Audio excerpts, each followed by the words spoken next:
There was always something that really bugged me about Stranger Things Season 1. It never really felt like there were any consequences for Eleven when she used her telekinesis. She honestly just felt too powerful all the time. And as the season went on, there wasn't really a lot of friction or struggle involved in her actually using her powers. I think this is a really big reason why the later seasons feel super repetitive and the stakes aren't that high. The whole thing kind of feels pointless. So you know Eleven's story. She's a girl who grew up in a government lab where federal scientists turned her into a weapon to spy on the Soviets. She's telekinetic, obviously, able to move things, crush things, reach through some liminal space between worlds with nothing but her mind. The feds kept her in line through fear. And for a long time it worked, until she eventually escaped and meets 3 boys searching for their best friend Will, who ended up being trapped in an alternate dimension called the Upside Down. We all know the story. Together they find him, and Eleven destroys the Demogorgon. Everyone's saved. That's the tale you know. But what if Eleven's powers were way more dangerous than that?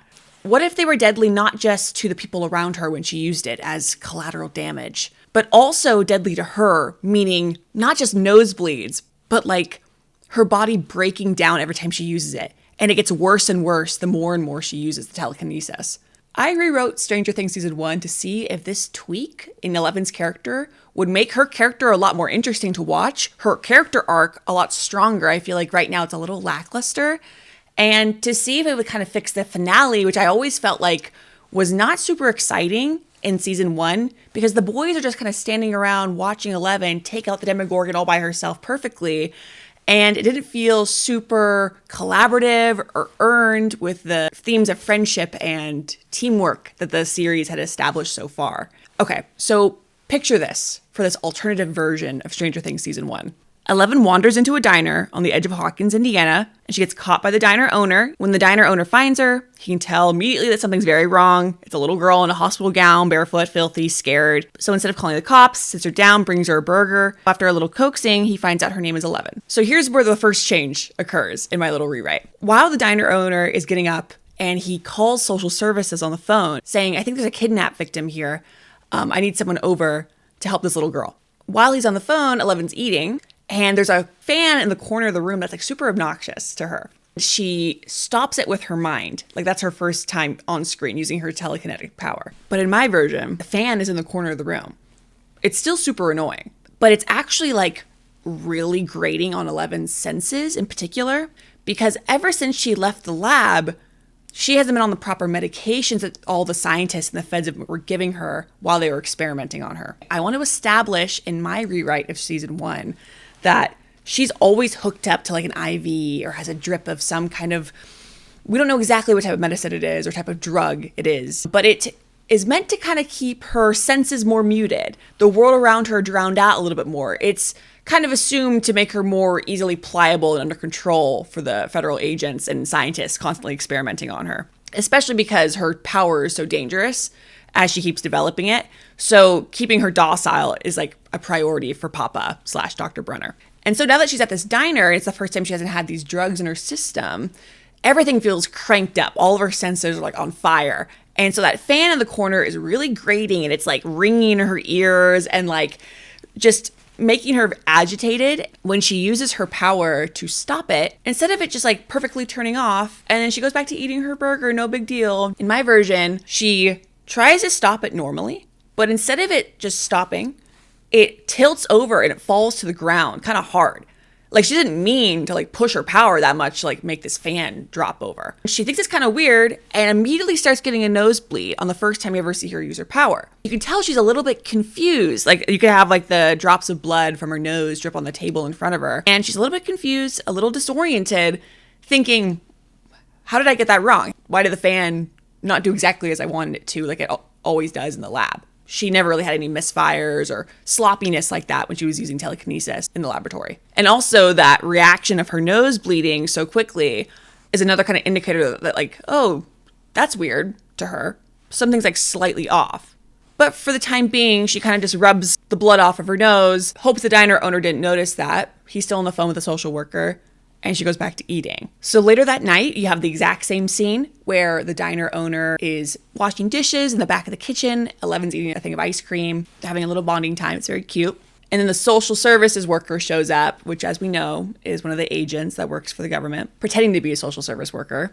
And the woman comes in, shoots the diner owner. 11, as she's like fleeing the back of the diner, there's 2 agents that come in, blocking her exit. In the original, she like perfectly snaps their necks and escapes before Papa can spot her, and she runs off into the woods. In my version, with this tweak of having her powers be a little bit more volatile, a bit more dangerous to her and to others, she would break their necks, crush their skulls. You could maybe up the gore a little bit. But then as 11 is escaping through the back, she's like super disoriented. Like the whole outdoors, because it's nighttime now, it's like the shadows are stretching, like it's super like dizzy for her and her perception. The world's tilting a little bit. The woods and the trees that she's running in there are like kind of swirling around her. Like her head is tripping after she just snapped those guys' necks back in the diner. This never happens in the lab. Just another thing of like, what is going on now that I'm out of there? She wouldn't even be aware that the IV and the medicine that she used to get at the lab would prevent these type of symptoms from occurring. So she's out running in the woods and she starts hearing voices somewhere ahead in the trees. She can't tell which direction they're coming from, but then the flashlights find her, shine in her face, and she freezes. I want her to raise her hand to her face. She feels something warm mixing with the rain hitting her cheek. And she looks at her fingers and they're covered in red. She's been bleeding from the ear and from the nose. And then she ends up passing out, hitting the ground before she can really understand why she's bleeding so much. So do you see what I'm getting at? Every time 11 uses her powers in this version, there's actually a real cost to it. It's not just a nosebleed or she gets tired and she can just push through it. Her body should be actively breaking down and dying as she's using this insane power. Because ultimately this power is not natural to her. It was forced into her before she was born technically, but still it's not a native human proclivity to have telekinesis. I want that to be reflected in the way that she operates this strange ability. I want it to be foreign, unwieldy. A good example of this in media, if anyone's seen My Hero Academia, an anime about superheroes, the main character, Deku, whenever he channels a lot of his power, and he's like the most powerful superhero in the world, if he channels it like through his finger or through his hand will break because it will be just too much for his body to endure. Like his arm or hand or finger will be broken in a fight for the remainder of a scene because he's just injured himself. Think about Galadriel in the Hobbit movies too. After she uses her power to banish Sauron, she's totally drained. Like she's magically exhausted to the point of near collapse. And even a being as powerful as Galadriel, who's a high elf, pays a very steep physical price for going all out. So just like her, 11 might have terrifying raw power, but there's a real cost to it. And pushing her abilities too far in a mental capacity really leaves her physically wrecked afterwards. I feel like that dynamic would be really cool for 11 and raise the stakes and make her character arc a lot more riveting and not as boring, because I feel like when you have a very overpowered character like 11, you have to create natural barriers, physical consequences to utilizing that power. So anyway, Mike takes her home, builds her a fort in his basement, and lets her stay the night. The next morning, she finds his walkie-talkie, and he catches her cycling through the static on every channel. Mike tells her to go ask his mom for help. She says no, and she kind of explains to him, bad people are looking for me, and they'll kill me and you. The next day, Dustin and Lucas show up after school, and Lucas, the second he sees 11, is pissed at Mike because he thought that she would have been gone by now, and so he heads straight to the door to go get Mike's mom. If you remember in the original, the door slams shut because 11 shows the boys her telekinesis, and I want there to be a distinguishing element in my version here where 11's very focused, calm, and quiet when she uses this power. She's not overwhelmed. She knows exactly what she's doing, and she's able to just focus on the door, slam it, and maybe the photo that has Will and the boys on Mike's dresser falls off, kind of like as a little collateral damage. Maybe it could break. Just as a nod that like whenever 11 is targeting her telekinesis outside the lab, there's always a little bit of destruction in her wake that's like unintentional when she uses her power. And then I want a really terrible migraine to hit 11 as soon as she does that. So even though it was like more of a success than the fan and she doesn't feel quite as bad after snapping those necks of the guys in the diner, I want her to have a really bad migraine simply from using her powers like a couple more times since then. And I want her to like press her palms into her eyes, really be struggling. And Mike crouches down in front of her. He's like, are you okay? And all the boys are kind of freaking out because like they just found out that she has powers. So back to the normal sequence of events. The boys eat upstairs. 11 sits alone in the basement with the walkie-talkie. I want the migraine to kind of dull to something not as painful anymore. Maybe there's some dried blood on her neck from all the injuries she's been sustaining. And when the boys come back down, this is when she crosses the room to that D&D board, flips it, tells them about the upside down, where Will is hiding. So the next day, 11 is alone in Mike's basement. She finds that Star Wars toy. And so she holds it in her mind the way she's been taught by Dr. Brenner controlled, it's stable. But in this version of the story, she kind of is able to kind of keep it stable for a minute. But then the Millennium Falcon shoots sideways and cracks into the wall. So maybe she can have another nosebleed or whatever kind of symptom that is reoccurring whenever she uses her power in this version of the story. But she's sitting there, like maybe some blood dripping. She's like, this is getting bad. Like, I can't even do a simple task of floating this toy in the air for very long. So she's going to try again and hold that toy mid-air and see if she can make it more stable this time. But this time it goes even worse. And like a chair across the basement could like fly back, and maybe a lamp nearby her like rattles off the table. And now she's starting to panic a little bit because she didn't even look at those objects. Like, these are just things that are nearby the thing that she actually wanted to target. So she's getting sloppier and sloppier. Her powers are getting worse and worse as she's gone from the lab. So she goes upstairs to try to calm down, turns on the TV since no one else is home. This is when she sees the Coke commercial come on. And then she has that memory of a Coke can on a metal table. This is when she's younger and she crushed it without touching it. You could add in a technician that's watching her do this experiment, wipe off the blood off of her nose, so making it more clear that the agents and Dr. Brenner know that she has like some adverse reaction to using the power. You could introduce Dr. Brenner wanting to give her certain medications and like a medical treatment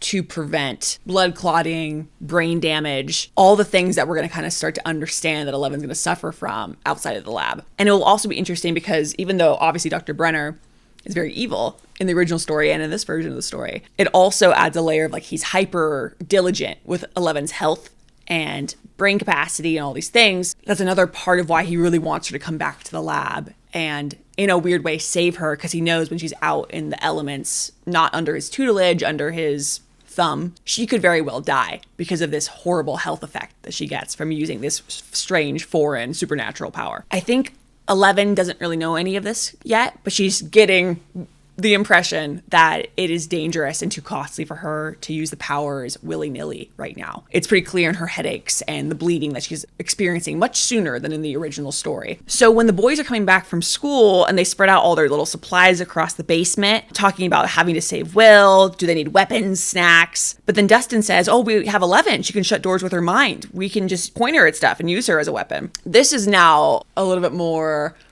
daunting for 11 to hear in the background, because in the original she's kind of just like tired, not really engaging during this section of the story. But I think it could be more interesting if there's a real threat to her that she's starting to understand, and her realizing like, will I be able to help these boys accomplish this? We could establish too in this scene, because in my little addition to the story, when she's trying to float that Star Wars toy that Mike has earlier, well, now there's a lamp that's on the ground and a chair that's across the room. Maybe it's broken from her messing up with her powers earlier. Maybe the boys could notice this. And maybe during this scene too, they could start to kind of understand, maybe with 11's help, maybe she could even say something that like, I can't do my powers very well if it isn't like super quiet, or like I have to really concentrate to like try to target one thing.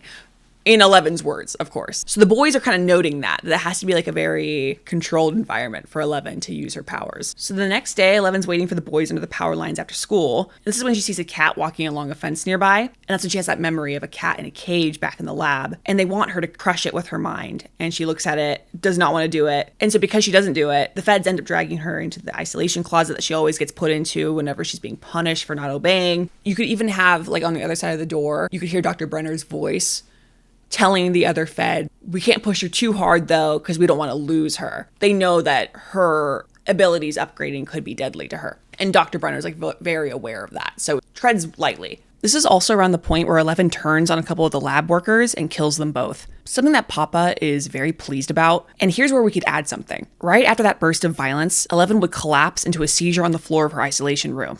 She'd be frothing at the mouth, body convulsing. Dr. Brenner would rush in, and a couple of lab techs would be following close behind him as he shouts for them to hurry. One of them would have a vial ready for a shot, and they'd jab it into her really fast in order to stabilize her heartbeat and to stop that seizure before it causes any kind of blood clotting or brain damage. Dr. Brenner would be relieved once 11 stops seizing up and starts coming back to consciousness, looking up at him. He would carry her down the hallway like in the original, but he would be a bit more shaken about how close of a call it was. Maybe 11 herself wouldn't remember this event super clearly, because it happened a long time ago, back when she was a lot younger in the lab. And from this point on, Dr. Brenner would keep that vial for that shot on him whenever they're running experiments on 11, just in case she has another adverse reaction like that again. Anyway, so the boys arrive. 11 ends up leading them to Will's house. And then Mike and the boys get annoyed. They're not really sure why 11 led them here. I thought we were looking for Will. Eleven's like, he is here, because of course we know 11 can see into the upside down, knows where he is in the alternate dimension, but the boys can't see him.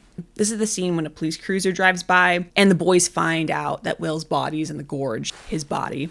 And Mike gets so furious at 11, thinking that she's lied to them this entire time about Will being alive. Back in the basement, Mike's sitting with Will's drawings. He's still super upset. 11 sits apart from him with the walkie-talkie. And even though she knows it's going to hurt to try to use the dial and search for Will in there, she does it anyway. Will's voice comes through the radio, and he's singing.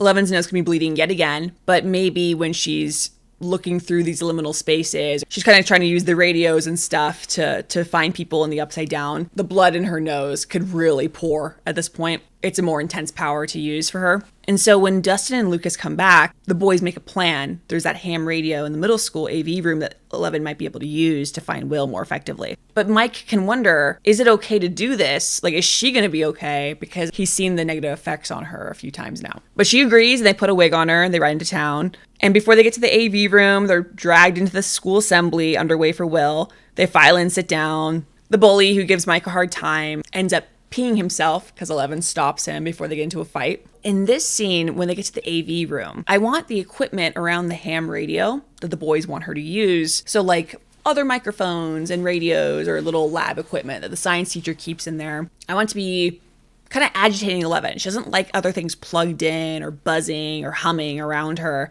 when she's trying to focus on communication through these radio waves or whatever she's doing to reach the upside down. Because if you remember from the fan spinning in the diner scene, she really is hypersensitive to the outside world without any medication or things she was on in the lab. So the boys are kind of gathering this. Maybe 11 can tell them. Maybe they just get the idea by her kind of flinching or wincing at the other tech in the room. And they start turning off all the stuff one by one so she's better able to focus on the ham radio. Now the room's totally silent and the signal finds Will. His voice comes through. This is when Will's talking to Joyce from the upside down. I was thinking even the overhead lights could have already been turned off from the boys turning off all the tech earlier. So the lights don't necessarily switch off from 11 like in the original. But something in the equipment catches fire when they're using the ham radio, just like the original story. However, instead of 11 just getting tired and kind of woozy after this moment, I want her on the floor, blood coming out of her mouth, like kind of frothing, and I want her to start seizing up. I want extreme reactions and consequences to the powers. So while Dustin's grabbing the fire extinguisher, I want Mike on the ground with her, trying to shake her awake. She kind of stills. Maybe she isn't having a full seizure, but kind of just like doing a weird tremble or like loses control of her body for a second, but then kind of is just more unconscious now. And the boys can carry her out through the hallway. I think a key detail in this is that nobody can take her to the hospital because she's living in hiding. You don't want the feds to find her. So whatever happens next, the boys just hope that she's okay. Like they can get Band-Aids and like basic pills from their houses at home, but like they don't know what they're doing. They're not doctors. So it's very scary that 11 just did that. So 11 could be sleeping for a really long time at Mike's house when they get back.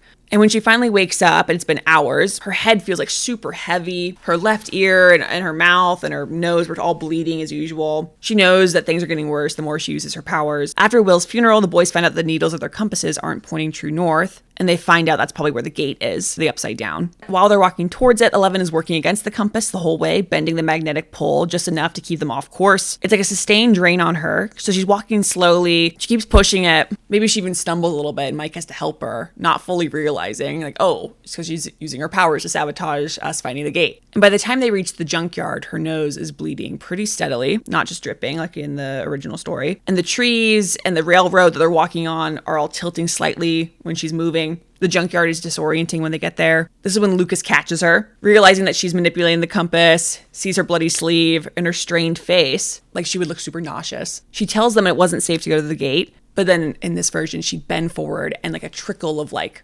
blood and spit falls from her mouth into the dirt. Like she's gonna vomit, but she's like holding back. Lucas is like, she's been steering us wrong the whole time. She doesn't want to actually find Will. She's the monster.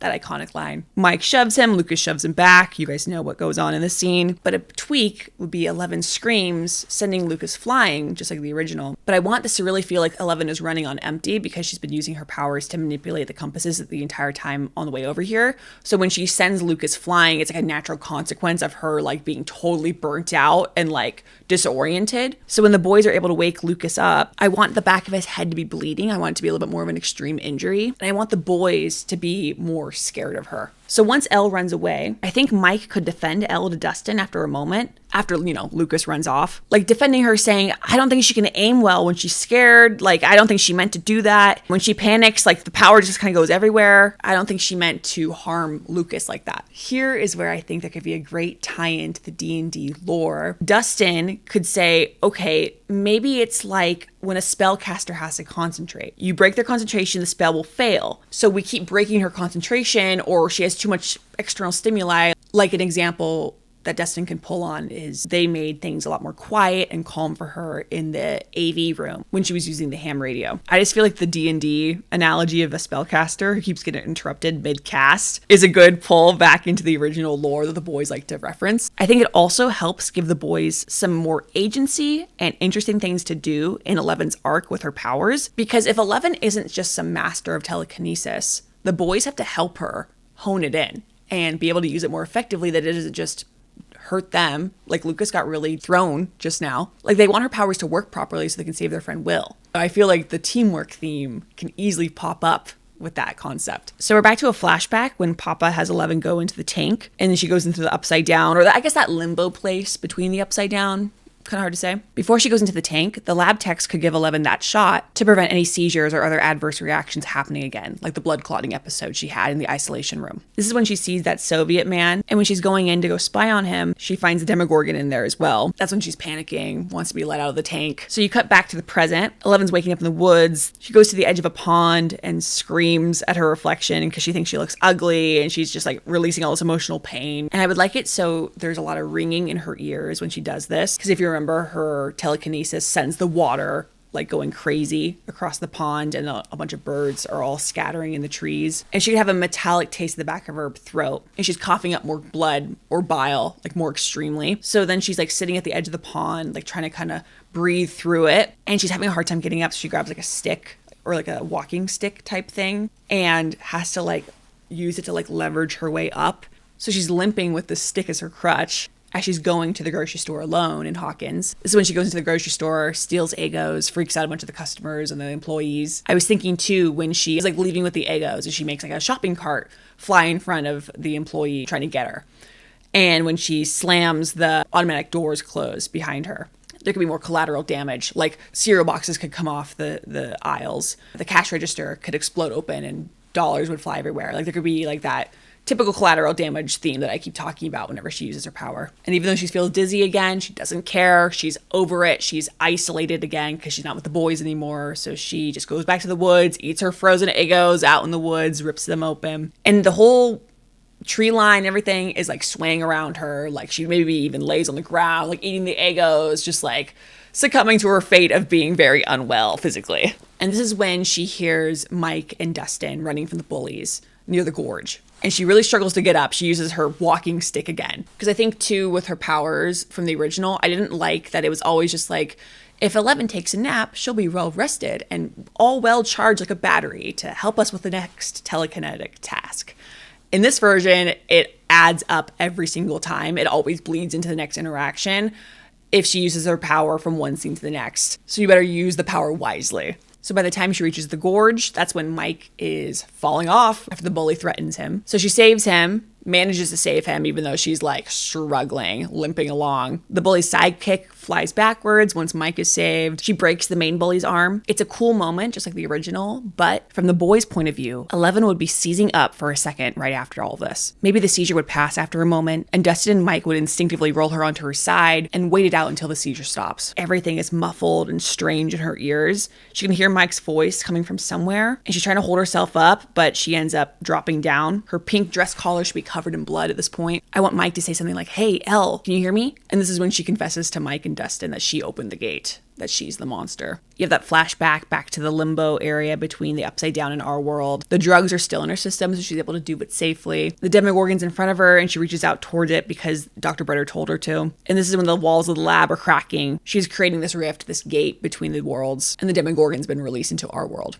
Eleven's able to escape the lab, climbing through the pipe that leads to the woods. I think Hopper is able to find that out later. And then the woods led to the diner. That's when 11 showed up and met the diner owner. And that was the last time that those drugs that the lab always administered to her were in her system. Dustin and Mike would walk 11 home really slowly. Her arms would be over each of their shoulders. The ground's a little wobbly, so they'd be walking really slowly, so she wouldn't be pushing herself too much. I want her to be like shivering since the gorge after she defended them from those bullies, because she's used her power like 3+ times in the past hour, so she's struggling. So the boys really know that she's unhealthy right now, of course. So they're discussing whether they can even get her to a medical facility or anything that could help. And this is when Lucas's voice crackles through the walkie-talkie saying that the bad men are coming. This could be a really tense moment because 11's still recovering from that seizure. She's depleted, dizzy, barely holding it together, but the boys don't have a choice. They all have to move. And 11 could really struggle to climb onto Mike's bike and would cling onto him super tight so she doesn't fall off during this chase scene. Dr. Brenner could grab that vial with 11's emergency shot before he leaves. As he's heading out to join the van chase, he would tuck it into his pocket and tell another agent she's going to need this.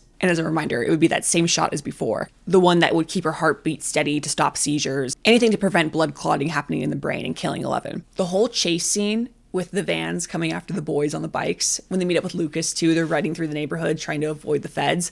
It's such a fun scene. I've always really loved it. But I was thinking with 11's newly established power that I'm rewriting in this version, 11, while they're trying to escape and she's on the back of Mike's bike, she could accidentally bring down a light pole on the street right in front of them and blocking one of their escape routes. So then they'd have to like turn into a neighbor's backyard to escape another way, adding into the unwieldiness of 11 in general. And also, of course, she wouldn't really be that good at using her power right then because she can't really focus. Everything's moving too fast. She's really stressed. She could flip the van the same way as the original story, but the migraine that follows would be super brutal. 11 could be pressing her forehead into Mike's back as they're riding. She would squeeze her eyes tight against the pain. Her ears could be ringing so loud it feels like they're about to burst. And then once they get away, when they're in the junkyard and they're hiding out, Lucas could rip off like a piece of his shirt sleeve or his jacket sleeve or something, maybe the rag or bandana around his forehead that he's been wearing, and he gives it to her to like stop the nosebleeds and like the coughing up of blood that she's probably doing. And then that's when they reconcile and they establish that they're friends. So as they're hiding from the feds in that school bus in the junkyard, there's helicopters going above their heads and they don't know who to trust in the outside world right now. 11's like just down for the count, almost passed out in one of the school bus seats, just like has the bandana that Lucas gave her to her forehead. Maybe she puts it over her whole face just to kind of block out the light and the sound around her, just to kind of calm down and recoup. This is when Hopper comes and saves them, and they all get brought to Joyce's house to meet up with Jonathan and Nancy, Joyce and Hopper. Joyce wants her to find Will, and then Nancy asks her to find Barbara. So when they're putting the photographs in front of 11 on the table, 11 tries, like the lights above flicker and she's trying to push herself, but she's just had a really hard day. She can't do it. I mean, her body's been hurting for hours and she's just been ignoring all of it. I would even like her appearance to be like super pale at this point. Like you can see her veins, like even in her face, like dark circles under her eyes. You could even have her eyes be super bloodshot. But then again, no one wants to take her to the hospital yet. Joyce says, oh, we'll do it after you find my son. Like, I don't want you to get caught by the government. So it's kind of like this morally gray of like Joyce is willing to use this little girl and like push her to the brink of death to try to find Will first. So everyone's a little bit more morally gray in this version of the story. So then 11 goes to the bathroom, tries to kind of get herself washed up a bit, splashes some water on her face. And that's when she realizes that, oh, if they make me the bath that Dr. Brenner used to make me, maybe I'll be able to better reach Will. It might be the only thing that actually works for her because she's so depleted. And it would make sense that that tank/bath that 11 uses would be so impactful at this stage in the story because it really numbs all of her senses, and it would, like, even just making her float and not hear anything and have the taped up goggles that she'll use at the gymnasium later, it all adds to the fact that she cannot have any other stimuli at all, or else she can't use her power effectively, which is a theme that I feel like has been better established in my version. And Mike is like explaining it to the room while 11's gone in the bathroom, saying like the more she's using her power, like the more chaos that's around, the more dangerous she becomes. So when they get to the middle school, this whole group, and they're filling up that kiddie pool and dumping all the salt into the water, and 11's now getting ready to go in there and float and try to find Will and Barbara, the boys could be explaining to everyone else, saying everyone needs to be like silent while we're doing this. We need to turn off all the lights, any other tech or anything plugged into this room so she doesn't get distracted at all or agitated or anything like that. give her one task to do. That's when she's most effective. It's like she's trying to aim like a fire hose, basically, with this telekinesis. So she gets into the tub. You remember from the original that she sees Barbara's dead body in the limbo area. Then she sees Castle Byers, and inside she sees Will curled on his side. She tells him that his mom's coming for him to hold on. And then his voice comes through the walkie-talkie on the gymnasium floor saying, hurry. So I was thinking that when Will's fort fades away and she's kind of trying to come back to the normal world from the limbo area, you could have the walkie-talkie that Will's voice is heard from combust or be set on fire, just like the ham radio from earlier, which kind of implies that like the group has lost their connection to Will, which would raise the stakes for, oh gosh, we really need to find Will now for Joyce and Hopper. And then like when 11 like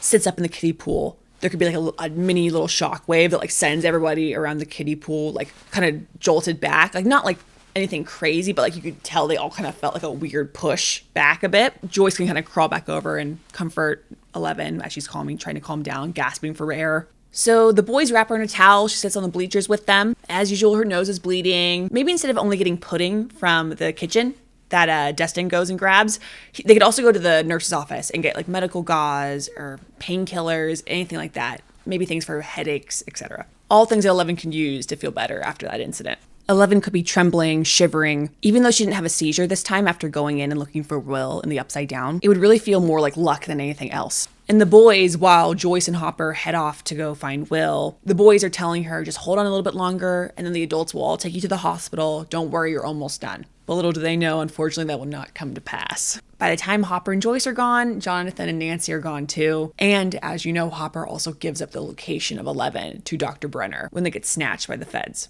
But in the meantime, Mike and 11 are talking about going to the Snowball together, where 11 would live after all of this is over. Maybe she could stay in his basement still. Mike ends up kissing her.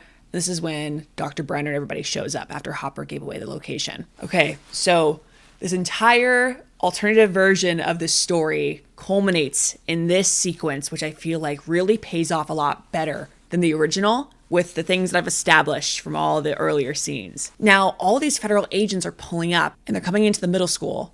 And I want the boys to try to figure out, like, what do we do right now? We can't let them get 11. Oh, shoot. And I was thinking maybe they come up with a divide and distract tactic from D&D, meaning that Dustin and Lucas could run off one direction while Mike and 11 run off in a different direction before the agents could get eyes on them. Because you have to remember, the boys know the layout of their own middle school way better than the federal agents do. So you could have Lucas and Dustin hit the fire alarm on the second floor. Maybe they knock over a janitor's cart down a stairwell, and then they double back down a hallway while the feds are peeling off towards the loud noises they just made. Meanwhile, 11 is going a lot slower with Mike. Like she's holding on to the wall of the middle school hallway they're going down, like really struggling to get moving, but trying to kind of keep pace. And Mike's pulling her along. Her eyes are disoriented again. Everything's dizzy. She would ask Mike something like, how many are there? And Mike would say, sounds like there's 3 behind us, maybe 4. And she would nod like, okay, she's doing the math. And then Dustin's voice would come in through the walkie-talkie that Mike has on him, saying, science hallway, 2nd floor. We've got them turned around, but it won't last long.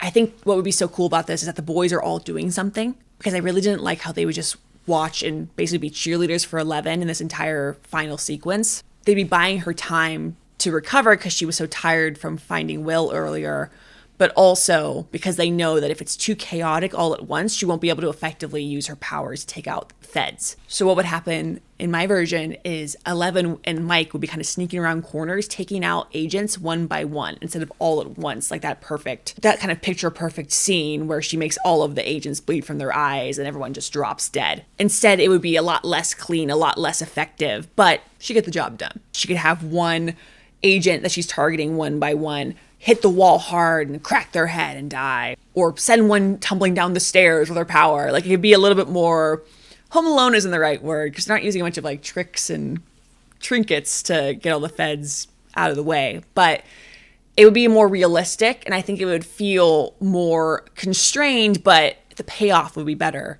with the boys helping 11 use the power, her not being to be essentially Superman, killing everybody so perfectly and so easily. And I think too, as all the boys are meeting back up with 11, they'd make sure to like dodge out of the way or like keep out of the way whenever she tried to use her telekinesis to get one of the feds, because they know that like that could accidentally fire back on them somehow. Maybe it would send an object flying near their heads, almost killing them, or they get sent back somehow. So they would have like You could have like shields, or like they have like a trash can lid from one of the middle school hallways or something, just trying to keep themselves safe in that moment with 11 using this unwieldy power of hers. Oh my gosh, it'd be like knights in D&D. I just feel like there's so many little opportunities to pull back in the D&D threads into these moments. And so then it's getting more and more grueling the more and more she goes on. So she's going one at a time with these federal agents, taking them out. But then Dr. Brenner's squad pulls up on them. 11 could already be on the ground at this point, drained and on the brink of death. Her eyes could be open, but she's like totally out of it. Like she's not even blinking. Then Dr. Brenner would tell the boys, step away from the child. The remaining agents would grab the boys. Brenner lifts 11, and he'd be very careful the way that you'd handle something that might break. And he tells her, you're sick. I'm going to take you home and make you well. And she looks at him totally out of it, but still coherent enough to say bad. She's calling him bad. And then, of course, the Demogorgon shows up because of all the blood from all the agents across the middle school. And when the Demogorgon comes through the wall, I want it to be like limping, scorched and bleeding. It has 1 foot dragging because if you remember, Jonathan, Steve, and Nancy injured it in the last scene. So it'd be nice to kind of see the Demogorgon facing a little bit more of that harm or destruction from the last part, but it's still moving, and so the agents are opening fire on it. This is when Brenner's knocked aside, gets got by the Demogorgon. The boys are let go, and they take 11, they grab her, and they all start running. They find the science classroom, they get inside, and they pull the door shut while all the gunshots and shrieking are all behind them. They lay 11 on the lab table in the science classroom, and she's dying, not dramatically, but there's like a very specific way that her body's just been like giving up over the past couple of days that she's known them. Her eyes are unfocused, like the overhead light in the science classroom is like kind of flickering and ebbing with the sound of her slowing heartbeat. Eventually, the classroom door bursts open, the Demogorgon comes through, and Lucas loads the wrist rocket. But what I didn't like in the original is that it was very inconsequential and meant to be kind of comedic, that like Lucas is so ineffective against this monster, and 11 has to step in and save the day. I really didn't like it because I felt like, why not give Lucas right here like more of a monumental moment?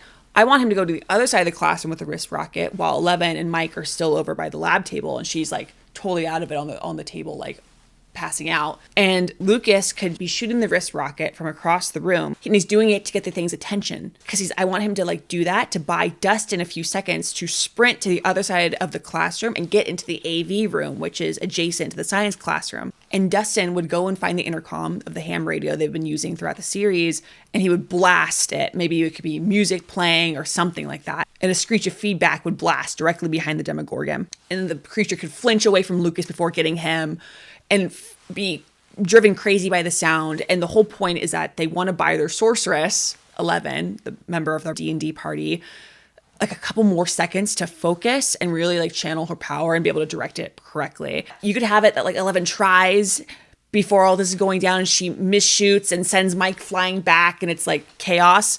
But now that the boys are all working together to distract the Demogorgon, to really like get it still and like target it, and like the Demogorgon's going all crazy because the sound of the AV radio is like really messing with its head or its flower head. It could start tearing up the classroom and sending desks and supplies flying everywhere. Mike would have to yank 11 off the science table and drag her down behind it with him. Maybe he could manage to grab a trash can lid, the one that they were using earlier as shields, and he could hold it up to keep glass and debris that the Demogorgon's sending flying around. It could like protect him and 11 when they're ducking beneath the desk. During this moment, a broken science beaker could shatter next to him that got thrown. And that's when he spots Lucas across the room, who is out of ammo for his slingshot. Mike would have an idea, yell Lucas's name, and slide those glass shards across the floor to him. And Lucas could load those glass shards into his wrist rocket and send it flying at the Demogorgon. He could even fire it straight into the Demogorgon's flower head when it's open for a moment. And it could throw the Demogorgon off completely. It would screech in pain as that glass slices at it. It could slice its weird teeth flaps. 11 now is like really trying to like tap in of like, okay, I'm gonna do one last blast of telekinetic energy at this thing. And Mike could like even grab like the sides of her face, like cover her ears like this for her and be like, you can do this, like focus, like it's just you here. Kind of trying to get her into the mindset to be able to cast her spell more effectively, even with all the chaos around her in the classroom. And this time he's like, Elle, now you can do this. And so then her eyes would go all crazy red and dilated like the original, and she'd walk alongside Mike for a second and then go off on her own to the middle of the classroom and do the same thing. Get the Demogorgon away from Lucas and Dustin, send it onto the blackboard, raise her hand, make it disintegrate. In this version, the Demogorgon would come apart, would die. 11 would still be in the classroom, and she'd just drop onto the floor. The lights are all out. It's like dead silent now. The boys would be searching for her for a second because it's like pitch black in the classroom. There's no light to be seen. They're calling her name like, oh my gosh, what? But she's okay. She's on the ground. But wait a minute. Is she breathing? They like look at her, blood coming from every pore of her, like from her eyes and ears and mouth. And she's not breathing. She's not moving. She's not blinking. At this point in the alternate climax of the story, Dr. Brenner would be in the doorway now.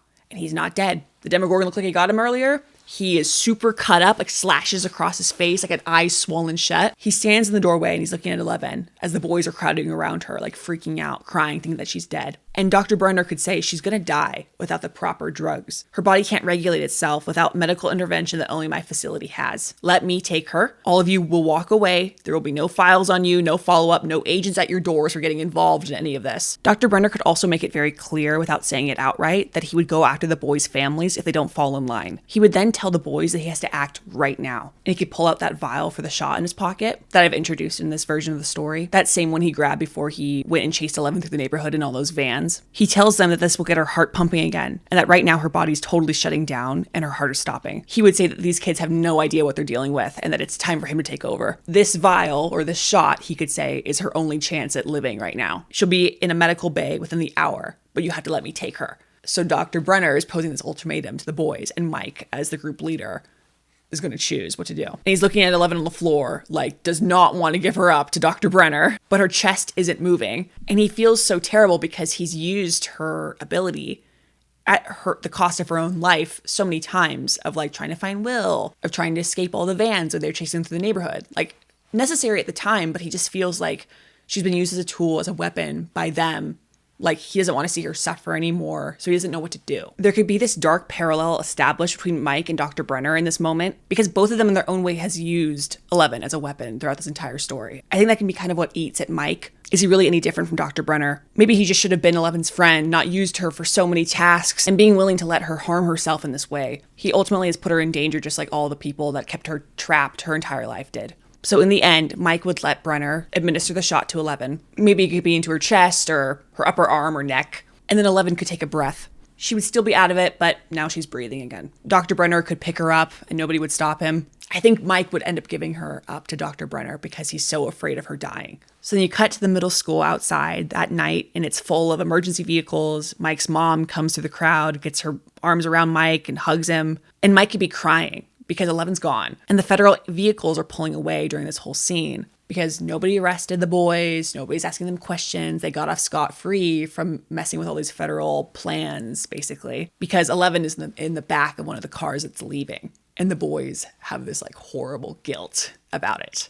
So in the end, instead of Hopper putting out a cute little thing of Eggos in a chest in the woods for, oh, maybe 11 will one day come and get these somehow. Instead, I think we should have a much darker ending to this alternative version of Stranger Things Season 1. You're in a hospital room somewhere near Washington, D.C., maybe in some bunker of some sort. It's much cleaner and colder and more high-tech than the old lab 11 was raised in. 11 wakes up. She has drugs in her arm, the cold, clear drip she's spent years taking in the lab. And for the last few weeks, she did not have when she was out with the boys in Hawkins. Like, the world is more muffled and numb again for her. She's a little bit more docile again. So even though she's like wakes up with a start, it's like she's still not completely panicked because of the drugs in her system. She tries to pull them out because she realizes what they're doing, what's going on.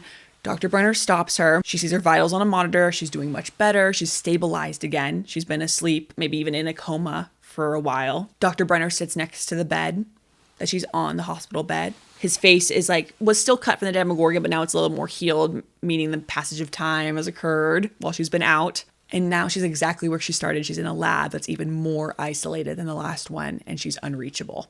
So I was thinking this morally gray ending where Mike is back in his basement in the final little scenes when everyone's celebrating Christmas time in Hawkins, and Mike is looking at the abandoned pillow fort that he made for 11 in his basement to sleep in. And he knows that he has to find her, to make it up to her, to save her from what he condemned her to.